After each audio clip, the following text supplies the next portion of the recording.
அபி அவங்க பாட்டி வீட்டில் இருக்காங்க. அப்போ பாட்டி சொல்கிறாங்க, இங்கே நம்ம வீட்டாண்டியே ஒரு பொட்டிக் வைக்கலான்னு இருக்கேன், நீ பண்ணுறியாம்மா? எல்லாமே நீ தான் எடுத்து பார்த்துக்கணும் அப்படின்னு சொல்லிட்டு அபிக்கிட்ட கேட்குறாங்க. அப்போ ஒரு செகண்ட் அபி யோசிக்கிறாங்க. இல்லை இல்லை பாட்டி, நான் அதெல்லாம் எதுவுமே பண்ண போகிறதில்ல அப்படின்னு சொல்லிட்டு வெளியே போகிறாங்க. அப்போ பின்னாடியே போகிறாரு ராகவ், போய் பேசுகிறாரு. இங்கே பாரு அபி, சொல்கிறத கேளு, இந்த மாதிரி நீ பண்ணுறது நல்லா தான் இருக்கும், கண்டிப்பாக நீ பாட்டி என்ன சொல்கிறாங்களோ அதை செய் அப்படின்னு சொல்கிறாரு. நான் தான் சொல்கிறேன்ல, என்னால் முடியாது, எனக்கு தேவையில்லை அப்படின்னு சொல்லிட்டு பயங்கர கோபமாக போகிறாங்க. அப்படியே யோசிச்சுட்டே இருக்காரு ராகவ். அபி நடந்து போயிட்டே இருக்காங்க. அதுக்குள்ளே ஒரு ஃபோன் அட்டன் பண்ணி பேசுகிறாங்க. அப்பாவை ஹாஸ்பிட்டலில் அட்மிட் பண்ணியிருக்காங்க அப்படின்னு சொல்கிறாங்க. அதை கேட்டோன்னே பயங்கரமாக ஷாக் ஆகுறாங்க. அபி ஓடி வராங்க. எங்கள் ரிசப்ஷனில் போய் கேட்குறாங்க, இங்கே அட்மிட் ஆகிருக்காரு எங்கே அப்படின்னு சொல்லிட்டு எல்லாமே டீட்டெயில்ஸ்லாம் சொல்லி கேட்குறாங்க. கேட்டுட்டு வராங்க.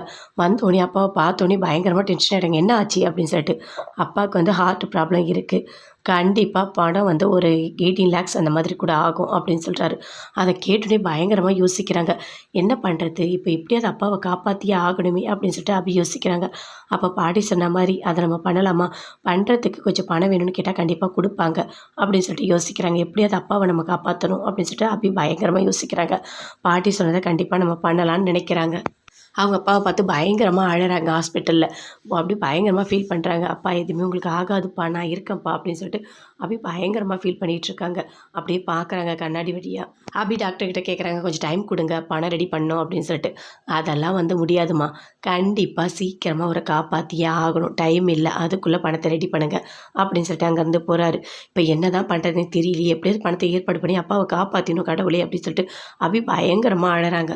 அபியோட அப்பாவுக்கு தேவையான எல்லா ட்ரீட்மெண்ட்டும் எடுத்து பார்த்துட்ருக்காங்க. கண்டிப்பாக வந்துட்டு இவருக்கு ஆப்ரேஷன் பண்ணி தான் ஆகணும், அந்த சுச்சுவேஷனில் தான் இவர் இருக்கார் அப்படின்னு சொல்லிட்டு யோசிக்கிறாங்க. சரி, அந்த பொண்ணுக்கிட்ட நான் எல்லாமே சொல்லிட்டேன், பணம் கட்டினா நம்ம அடுத்து என்ன பண்ணணுமோ அதெல்லாம் நம்ம பண்ணலாம் அப்படின்னு சொல்லிட்டு டாக்டர் சொல்கிறாங்க.